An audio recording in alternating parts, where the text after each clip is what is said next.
ప్రజల రక్తాన్ని పీల్చుకున్నావుగా, ఇప్పుడు చూడు,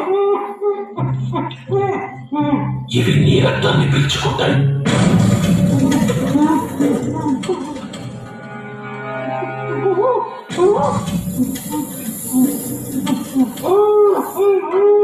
నీకు ఇవి ఆహారం కాదు, వీటికి నువ్వే ఆహారం.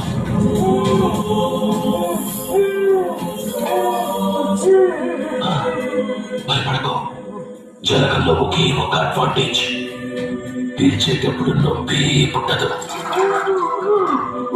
సర్వధర్మ పరిత్యజ్య మామేకం శరణం వ్రజ, అహం త్వాం సర్వపాపేభ్యో మోక్షయిష్యామి శుచః. సర్వధర్మ